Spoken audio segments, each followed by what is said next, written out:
నమస్తే దిశ టీవీకి స్వాగతం. ముందుగా బులెటిన్ల హెడ్లైన్స్. బ్యాంకుల మద్దతుతో ఎంఎస్ఎంఈలు పెద్దగా ఆలోచించాలి. ఎంఎస్ఎంఈ బ్యాంకింగ్ ఎక్సలెన్స్ అవార్డుల ప్రధానోత్సవంలో కేంద్ర మంత్రి పీయూష్ గోయల్ పిలుపు.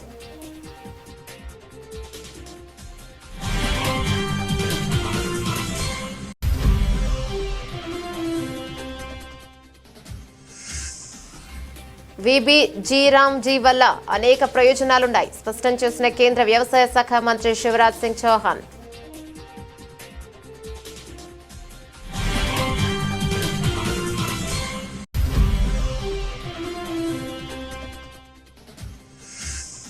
ముంబైలో అట్టహాసంగా జరిగిన ఐఐటి బాంబే టెక్ ఫెస్ట్ విద్యార్థులను ఉద్దేశించి ప్రసంగించిన chief of defence staff general Anil Chauhan.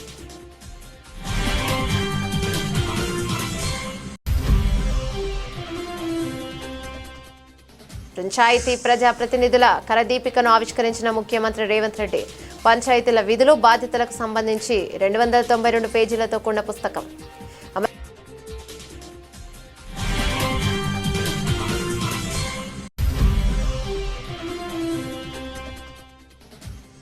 అమరావతిని భారత క్వాంటం వ్యాలీగా అభివృద్ధి చేయడమే లక్ష్యమన్న సీఎం. వచ్చే 2 ఏళ్లలో ఏపీలోనే క్వాంటం కంప్యూటింగ్ పరికరాల ఉత్పత్తి చేస్తామని ప్రకటన.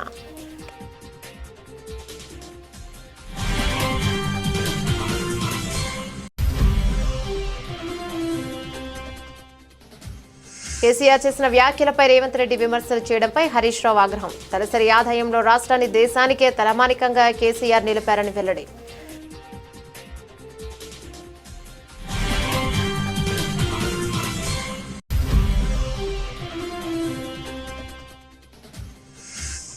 అన్యాయాన్ని ప్రశ్నించిన వారిపైనే అక్రమ కేసులు బనాయించి జైల్లో వేసి వేధిస్తున్నారు. మండిపడ్డ వైఎస్ఆర్సీపీ ఎంపీ మద్దిల గురుమూర్తి.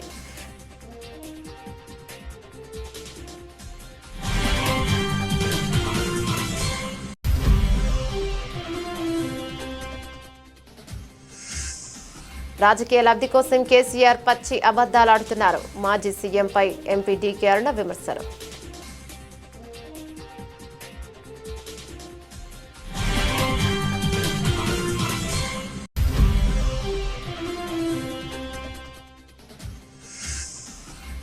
కూటమి పాలనలో మహిళలకు రక్షణ లేదు. ప్రభుత్వం తీరుపై మండిపడ్డ వైసీపీ మహిళా నేత కాకాని పూజిత.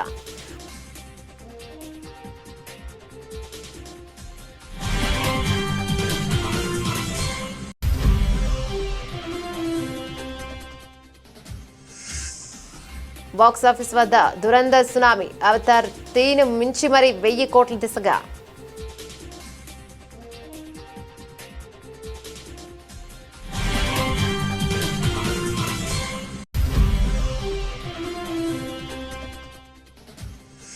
మహిళా క్రికెటర్లకు శుభవార్త. దేశవాళీ మ్యాచ్ ఫీజులను రెట్టింపు చేసిన బీసీసీఐ. అంపైర్లు, మ్యాచ్ రిఫరీలకు కూడా పెరిగిన పారితోషికం.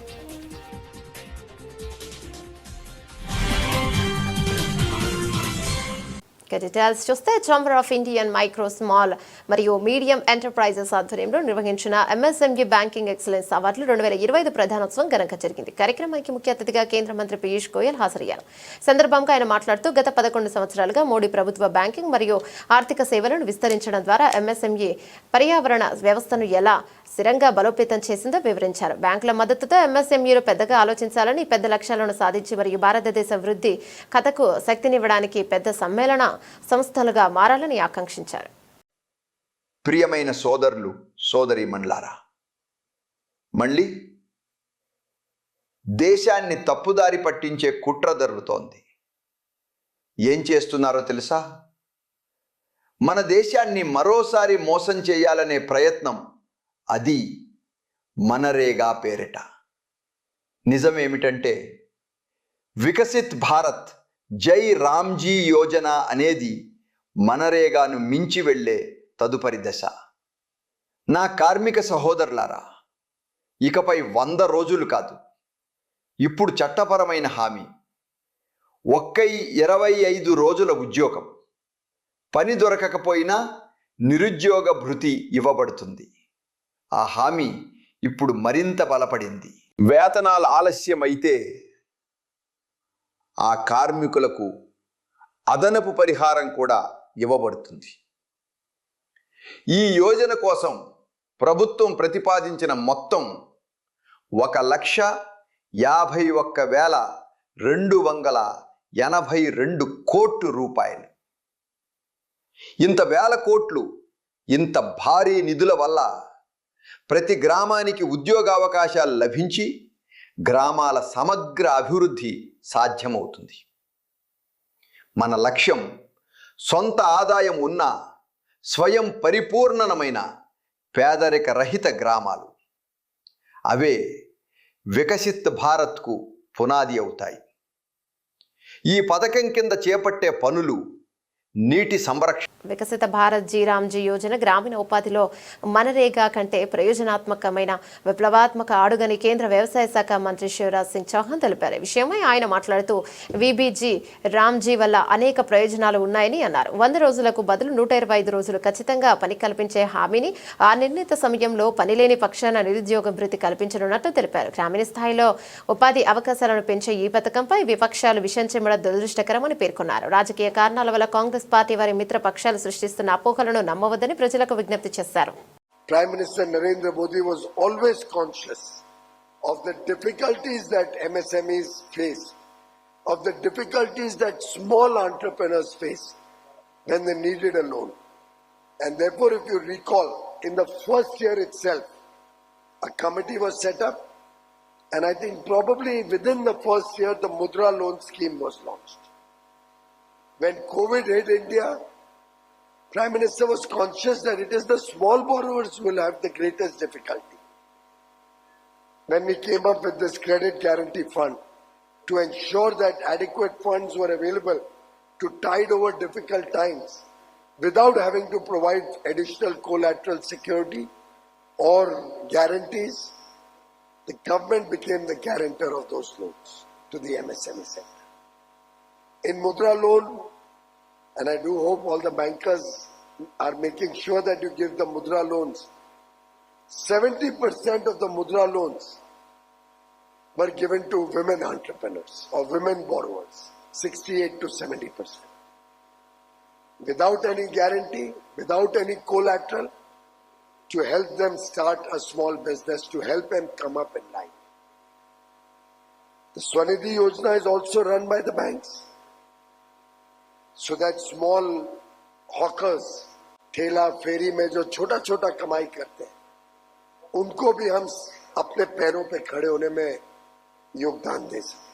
కనీసం ఒక సర్వీస్ చీఫ్ లేదా సిడిఎస్ కి దృష్టి కేంద్రీకరించి ప్రేరణ పొందడం లేదా దృష్టి మళ్లించడం లేదా నిరుత్సాహపరచడం అనేది ఒక ఎంపిక కాదని సిడిఎస్ జనరల్ అనిల్ చౌహాన్ అన్నారు. ముంబైలో జరిగిన ఐఐటి బాంబే టేక్ ఫెస్ట్ లో విద్యార్థులను ఉద్దేశించి చీఫ్ ఆఫ్ డిఫెన్స్ లో స్టాఫ్ జనరల్ అనిల్ చౌహాన్ ప్రసంగించారు. తాను ఎల్లప్పుడూ ప్రేరణతో మరియు దృష్టి కేంద్రీకరించి ఉండాలని అన్నారు. Director of Indian Institute of Technology, Bombay, Professor Shirish Kedar, Professor Sachin Patwardhan, the Dean,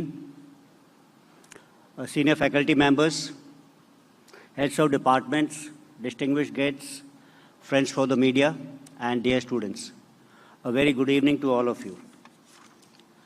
It's a matter of great honor and pride for me to address the Tech Fest 2025 at IIT Bombay. I have been told that this Tech Fest is the largest such event in Asia. It's a platform where innovation meets leadership, and I'm glad to be part of this particular event. I'm also cognizant of the fact that I'm speaking today to one of the brightest and the youngest minds of our country. You people have the capability to take India forward, to realize its dreams of being Viksit Bharat by 2025. You have the potential, and I'm sure you'll be able to do that. Let me start with a short couplet of Sahir Ludhianvi, which says, उस मुल्क की सरहद को कोई छू नहीं सकता जिस मुल्क की सरहद की निगहबान हैं आंखें, हर तरफ के जज्बात का ऐलान है आंखें, शबनम कभी शोला कभी तूफान है आंखें. This couplet is dedicated to the citizens of India who are the eyes of the nation. it is said that informed citizenry of a country is the first line of defense of any country. An informed, involved, and passionate population contributes to the defense of the nation. They are the Shola, Shabnam, and Tufan, the dew, the flame, and the storm of nationalism.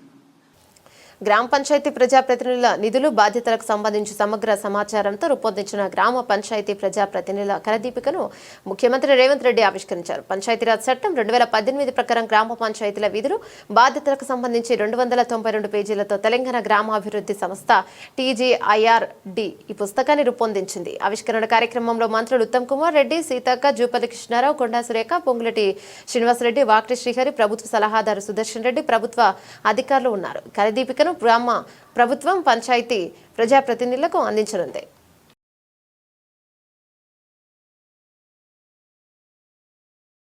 Quantum talk by CM CBN కార్యక్రమంలో CM Chandrababu విద్యార్థులను ఉద్దేశించి ప్రసంగం చేశారు. Quantum technology భారత విజ్ఞాన చరిత్ర, దేశ రాష్ట్ర భవిష్యత్తు, ఆర్థిక దిశపై సమగ్రంగా వివరిస్తూ అమరావతిని భారత క్వాంటమ్ వ్యాలీగా అభివృద్ధి చేయడమే ప్రభుత్వ లక్ష్యమని స్పష్టం చేశారు.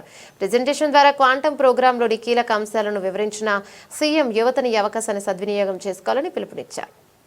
ఈరోజు ఆంధ్రప్రదేశ్లో ఉండే యువత అంతా కూడా లైన్లో ఉన్నారు, స్టూడెంట్స్ అంతా ఉన్నారు. Wonderful experience. అందరికీ స్వాగతం, సుస్వాగతం, welcome for all of you. Now I wanted to give my vision. 25 years back or 30 years back, I have given my vision for IT.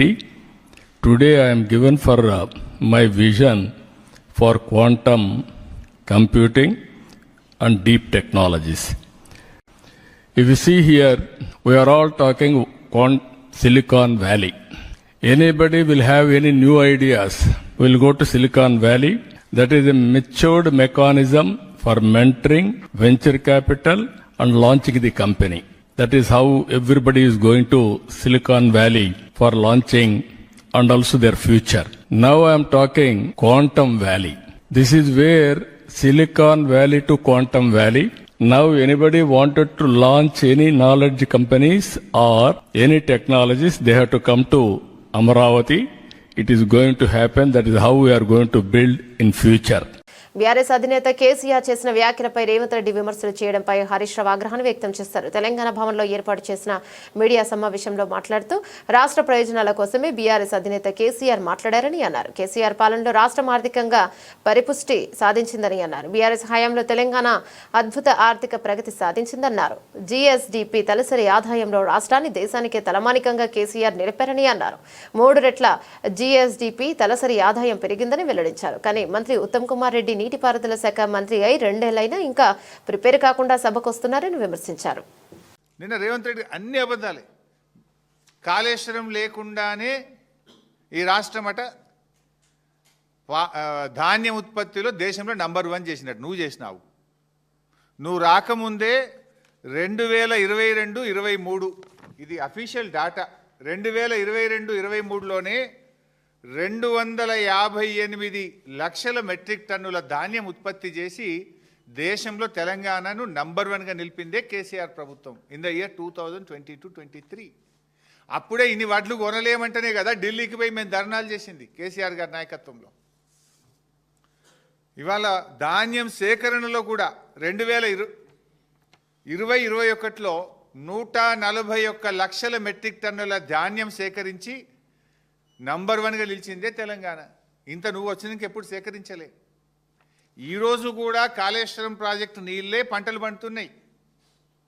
ఇప్పుడు మల్లన్న సాగర్ కింద పండే పంట కాళేశ్వరం కాదా? రంగనాయక సాగర్ కింద పండే పంట కాళేశ్వరం కాదా? అనంతగిరి కింద పండే పంట కాళేశ్వరం కాదా?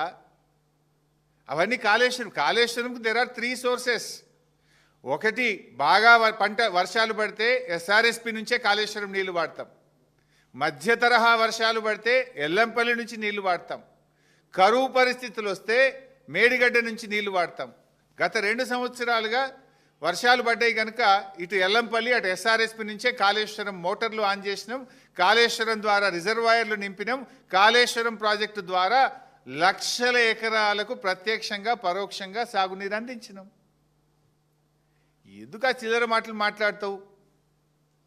నువ్వు రాకముందే దేశంలో నంబర్ 1 తెలంగాణ. ధాన్యం ఉత్పత్తిలో, డాక్టర్ల ఉత్పత్తిలో తెలంగాణ నంబర్ 1 చేసిందే కేసీఆర్.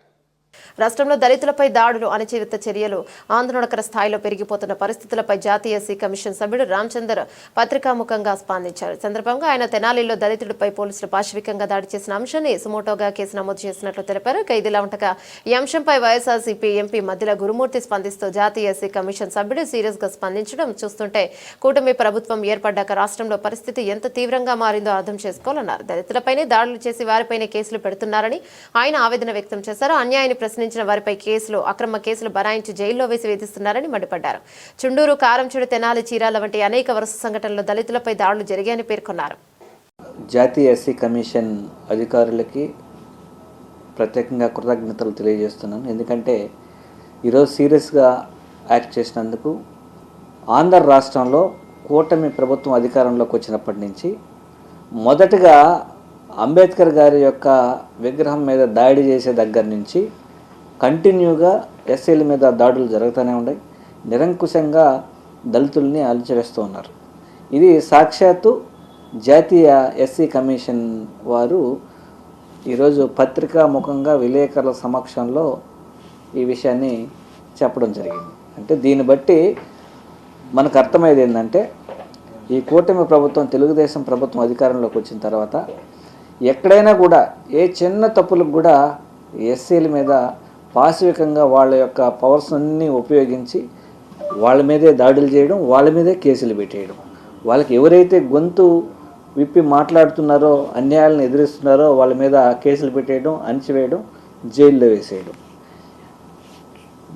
చుండూరు దగ్గర నుంచి, కారంచేడు దగ్గర నుంచి, అలాగే ఈరోజు తెనాలి సంఘటన దగ్గర నుంచి, చీరాల సంఘటన దగ్గర నుంచి మనం గమనిస్తూనే ఉన్నాం. ఆంధ్ర రాష్ట్రంలో ఏ విధంగా ఎస్సీల మీద దాడులు జరుగుతూనే ఉన్నాయి. కానీ వైఎస్ఆర్ కాంగ్రెస్ పార్టీ ఖచ్చితంగా వీళ్ళందరికీ తోడుగా ఉండి అన్యాయాలని ఖచ్చితంగా ఎదురిస్తుంది. వైఎస్ జగన్మోహన్ రెడ్డి గారి యొక్క ఆధ్వర్యంలో ఖచ్చితంగా అండగా ఉంటుంది. ప్రతి ఒక్కరికి న్యాయం జరిగే విధంగా పోరాటం జరుగుతుంది. అందుకే ఏ చిన్న ఇన్సిడెంట్స్ ఎస్సీల మీద కానీ, ఎస్టీల మీద కానీ, బీసీల మీద కానీ, అలాగే మహిళల మీద కానీ ఎలాంటి దాడులు, ఎలాంటి అట్రాసిటీస్ జరిగినా కూడా ఎప్పటికప్పుడు వైఎస్ జగన్మోహన్ రెడ్డి గారి యొక్క సారథ్యంలోని వైఎస్ఆర్ కాంగ్రెస్ పార్టీ ఇక్కడ ఉన్నటువంటి జాతీయ ఎస్సీ మహిళా కమిషన్ కంప్లైంట్ చేయడం కావచ్చు, అలాగే హ్యూమన్ రైట్స్ కంప్లైంట్ చేయడం కావచ్చు, అలాగే SC commission. Palamuru Rangareddy project విషయంలో మాజీ సీఎం కేసీఆర్ పచ్చి అబద్దాలు ఆడాడని బీజేపీ జాతీయ ఉపాధ్యక్షురాలు ఎంపీ డీకే అరుణ అన్నారు. 10 ఏళ్లు ముఖ్యమంత్రిగా పనిచేసిన విషయం కూడా మర్చిపోయి రాజకీయ లబ్ధి కోసం సెంటిమెంట్ను రెచ్చగొట్టే ప్రయత్నం చేస్తున్నారని మండిపడ్డారు.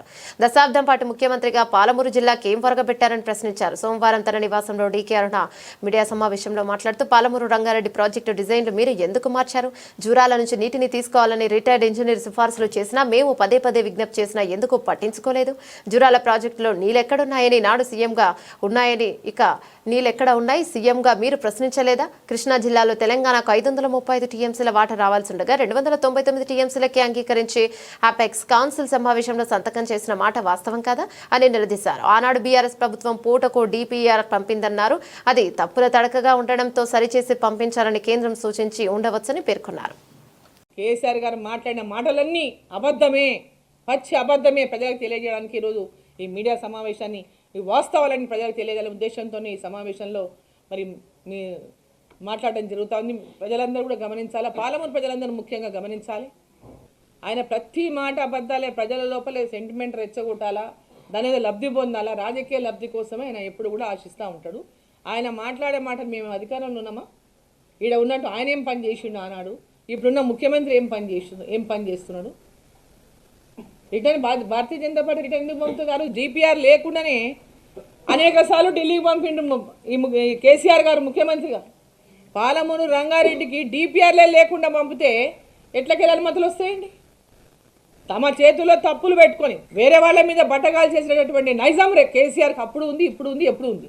పాలమూరు రంగారెడ్డిలో గతంలో కేసీఆర్ గారు ఉన్నారు కదా 10 ఏళ్ళు, ఎందుకు పూర్తి చేయలేదండి? ఈ డ్రామాలు, యాక్టింగ్లు బంద్ చేయమనండి. 10 సంవత్సరాలు నీకు అధికారం ఇచ్చిండ్రు, 3 సంవత్సరాల్లో పూర్తి చేస్తున్నటువంటి పాలమూరు రంగారెడ్డి ప్రాజెక్టును మీరు పూర్తి చేయకుండా ఈరోజు చంద్రబాబు గురించి మాట్లాడుతున్నానంటే ఆయనకు ఉన్నటువంటి రాజకీయ కుట్ర ఏందో, ఏ విధంగా లబ్ధి పొందాలని, ఏ విధంగా సెంటిమెంట్ రెచ్చగొట్టాలని ప్రయత్నం చేస్తే ఇక్కడనే స్పష్టంగా అర్థమవుతుంది. నిజంగా ఆయన తెలంగాణ ప్రజల యొక్క మేలు కోరేవాడైతే ఆనాడే దీన్ని పూర్తి చేయాల్సి ఉండింది. ఎందుకు పూర్తి చేయలేదు? ఎందుకు దాని డిజైన్లు మార్చిండు? ఎందుకు దాని అప్రోచ్ మార్చిండు? ఎందుకు దాని అంచనాలు మార్చిండు? ఎందుకు పూర్తి చేసేటటువంటి లక్ష్యం ఆ రోజు లేదు ఈయనకు? కాళేశ్వరం మీద ఉన్న ప్రేమ మరి ఎందుకు లేకపోయింది పాలమూరు రంగారెడ్డి మీద? ఆయన కట్టిన కాళేశ్వరం ఈరోజు ఏం పరిస్థితి మనం చూస్తున్నాం కదా, కూలిపోయిన పరిస్థితిలో ఉంది. ఏం చేసాడు తెలంగాణ కేసీఆర్ గారు? నేను ఒకటే డిమాండ్ అండి, నా demand Palamuru Rangareddy first project ఏదైతే జురాల అప్రోచ్ తీసుకొని మహబూబ్ నగర్ పార్లమెంట్ నియోజకవర్గంలోని 7 నియోజకవర్గాలకు నీరు అందివ్వాలని ఆ రోజు రిటైర్డ్ ఇంజనీర్స్ ఫోరం ఇచ్చినటువంటి ప్రాజెక్ట్ రిపోర్ట్ ప్రకారం దాన్ని టేకప్ చేయండి అని నేను ప్రభుత్వాన్ని కోరుతున్నాను. ఏపీని అత్యాచార ఆంధ్రప్రదేశ్గా మార్చారని వైఎస్ఆర్సీపీ మహిళా విభాగం రాష్ట్ర వర్కింగ్ ప్రెసిడెంట్ కాకాని పూజిత మండిపడ్డారు. 18 ఏళ్ల కూటమి పాలనలో మహిళలకు రక్షణ లేకుండా పోయిందని ఆమె ఆందోళన వ్యక్తం చేశారు.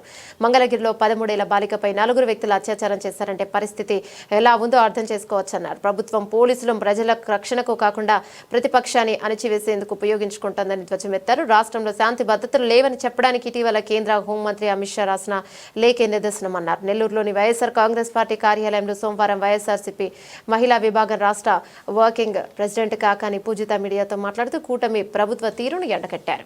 పోలీసు వ్యవస్థ కూడా ఇప్పుడు ప్రైవేటీకరణ చేయాలన్నారు కదా చంద్రబాబు నాయుడు గారు. అంటే మద్యం గవర్నమెంట్ అమ్ముతుంది జగనన్న హయాంలో, దాన్ని ప్రైవేట్ చేశారు. ప్రభుత్వ కాలేజీల్ని ప్రైవేట్ అన్నారు, ప్రభుత్వ ఆసుపత్రులు ప్రైవేట్ అంటారు, మళ్ళీ ప్రభుత్వ స్కూళ్ళు ప్రైవేట్ అన్నారు, రోడ్లు ప్రైవేట్ అన్నారు. ఇప్పుడు ఏముంది, పోలీసు కూడా ప్రైవేటీకరణ చేస్తారంటే నెక్స్ట్ ఇంకేముందండి? నెక్స్ట్ చంద్రబాబు నాయుడు గారి ఆలోచన ఎలా ఉందంటే పబ్లిక్ సెక్టర్ గవర్నెన్స్ కూడా బాలేదు, ఐఏఎస్లు వాళ్ళు కూడా సరిగా పనిచేయట్లేదు, కాబట్టి మనం అది కూడా ప్రైవేట్ చేసేసి మొత్తం అంతా గవర్నెన్స్ దగ్గర నుంచి అన్ని ప్రైవేట్ చేసేసి సిఇఓ సీట్లో కూర్చున్నట్టు నేను మాత్రం సీఎం సీట్లో కూర్చొని మిగిలిందంతా ఆంధ్రప్రదేశ్ అమ్మేసి ప్రైవేట్ చేసేస్తాను అంటున్నాడు. ఇంకా ఆయన ఇష్టం. మహిళా పోలీసులు ఒక ఎస్ఐ హెడ్ కానిస్టేబుల్ పైన దాడి చేశారు తాగేసి. 10 రూపాయలు 20 రూపాయలకి హత్యలు జరుగుతున్నాయి. సరే, మహిళలను వదిలేస్తే మగవాళ్ళు కూడా సేఫ్ కాదండి. ఎవడైనా కానీ కోపం వచ్చింది వాడు తాగేసి ఉన్నాడు అని అంటే ఎదురు నుంచి వచ్చి ఒక ఇది పొడిచాడని అంటే కత్తెత్తు తీసుకొని ఇంకంతే. ఎవరు దాన్ని ఆపడానికి ఏమైనా రెమెడీస్ తీసుకుంటున్నారు. చంద్రబాబు నాయుడు గారు ఈరోజు కక్ష సాధింపులను లేకపోతే నా ప్రభుత్వంలో నేను కావాలనుకుంది జరగాలనేటువంటి విషయం పక్కన పెట్టి ప్రజలకి ఇంతకంటే కనీస రక్షణ లేదు ఆంధ్రప్రదేశ్లో అని అంటే ఇంతకంటే ఘోరమైన పాలన, ఇంతకంటే మీ పాలన దిగజారినట్టు కాదండి, మీ పాలన కూలిపోయినట్టు. ప్రజలు బతకడమే కష్టం ఇక్కడ అని అంటే మీ పాలన కూలిపోయినట్టే ఏకంగా. ఈ రోజుటికైనా మహిళా రక్షణ మీద మీరు ఆలోచన చెయ్యకపోతే ఆడవాళ్ళకి కనీసం ఆంధ్రప్రదేశ్ లో రక్షణల్ని ఇవ్వలేనటువంటి గవర్నమెంట్ గా కూటమి గవర్నమెంట్ చరిత్రలో నిలిచిపోతుంది. రణ్వీర్ సింగ్ హీరోగా Uri the surgical strike fame Aditya దర్శకత్వంలో రూపొందించిన భారీ action thriller Dhurandhar box office వద్ద సంచలన విజయాన్ని నమోదు చేస్తోంది. జియో స్టూడియోస్ సమర్పణలో B62 స్టూడియోస్ నిర్మించిన ఈ సినిమా సుమారు 280 కోట్ల భారీ బడ్జెట్తో తెరకెక్కగా విడుదలైన నాటి నుంచి అంచనాలను మించి వసూలు సాధిస్తూ బాలీవుడ్ రికార్డులను తిరగరాస్తోంది. డిసెంబర్ 5న థియేటర్లోకి వచ్చిన ఈ చిత్రం 17వ రోజు ఆదివారం ఇండియాలో 38.5 కోట్ల వసూలు రాబట్టింది. మరోసారి తన సత్తా చాటింది. ఇక దీంతో మొత్తం ఇండియా కలెక్షన్లో 566.75 కోట్ల చేరగా ప్రపంచవ్యాప్తంగా 852.75 కోట్ల గ్రాఫ్ను సాధించి యానిమల్ మూవీ రికార్డును బ్రేక్ చేసింది. ముఖ్యంగా అదే రోజు అవతార్ 3 ఇండియాలో 25 కోట్లు మాత్రమే వసూలు చేయగా ధురంధర్ దాన్ని అధిగమించి ట్రేడ్ వర్గాలను ఆశ్చర్యపరిచింది. ఏడాది భారీ హిట్లుగా నిలిచిన చావా కాంతారా చాప్టర్ 1 చిత్రాల రికార్డులను కూడా ఒక్కొక్కటిగా బద్దలు కొడుతూ ఏడాది అత్యధిక వసూలు రాబట్టిన చిత్రంగా ధురంధర్ నిలిచింది. సినిమాల్లో రణ్వీర్ సింగ్ తో పాటు అక్షయ్ ఖన్నా, ఆర్ మాధవన్, అర్జున్ రాంపాల్, సంజయ్ దత్ వంటి స్టార్ నటులు కీలక పాత్రలు నటించడంతో కథకు మరింత బలం చేకూరింది.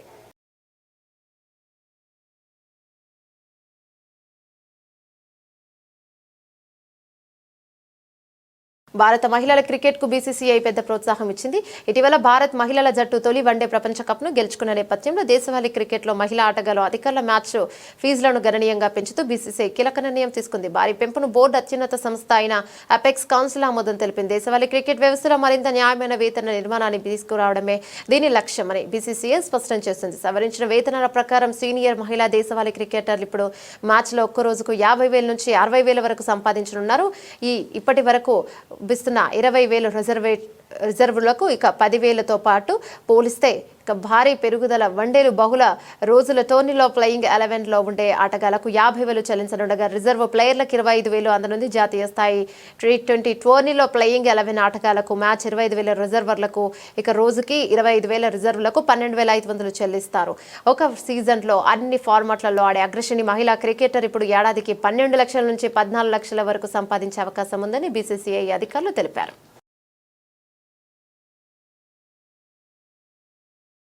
బులెటిన్ ముగించే ముందు హెడ్లైన్స్ మరోసారి.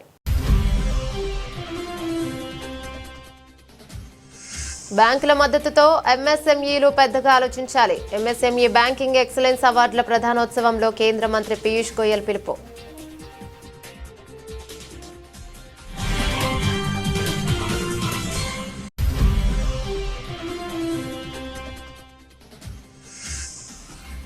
వీబీజీ వల్ల అనేక ప్రయోజనాలున్నాయి స్పష్టం చేసిన కేంద్ర వ్యవసాయ శాఖ మంత్రి శివరాజ్ సింగ్ చౌహాన్.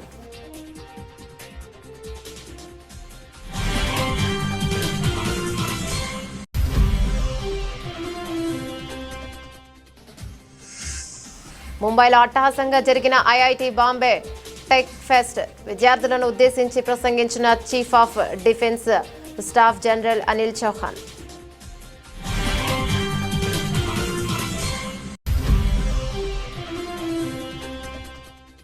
పంచాయతీ ప్రజాప్రతినిధుల కరదీపికను ఆవిష్కరించిన ముఖ్యమంత్రి రేవంత్ రెడ్డి. పంచాయతీల విధులు బాధ్యతలకు సంబంధించి 292 పేజీలతో కూడిన పుస్తకం.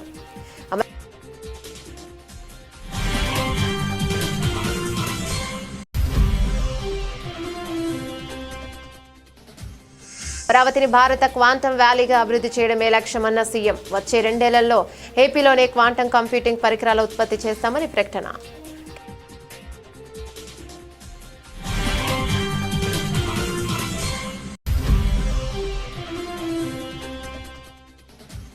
కేసీఆర్ చేసిన వ్యాఖ్యలపై రేవంత్ రెడ్డి విమర్శలు చేయడంపై హరీష్ రావు ఆగ్రహం. తలసరి ఆదాయంలో రాష్ట్రాన్ని దేశానికే తలమానికంగా కేసీఆర్ నిలిపారని వెల్లడి.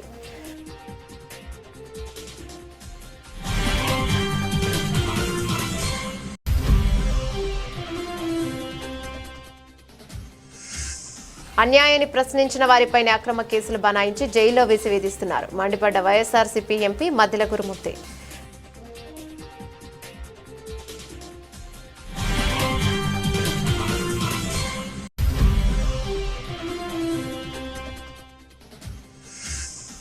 రాజకీయ లబ్ధి కోసం కేసీఆర్ పచ్చి అబద్దాలాడుతున్నారు. మాజీ సీఎంపై ఎంపీ డీకే అరుణ విమర్శలు.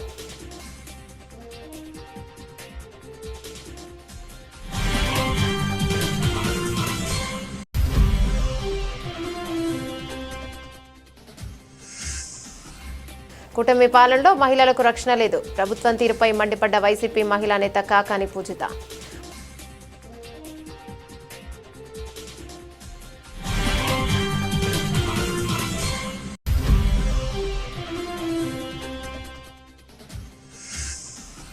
బాక్సాఫీస్ వద్ద దురంధర్ సునామీ. అవతార్ 3 మించి మరి 1000 కోట్ల దిశగా.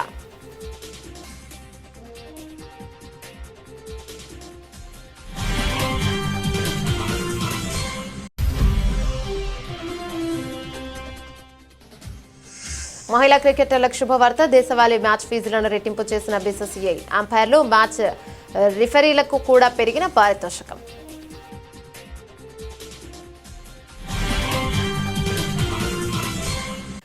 ఇవే బులెటిన్ డీటెయిల్స్. మరో బులెటిన్లో మళ్ళీ కలుద్దాం. అంతవరకు సెలవు. నమస్తే.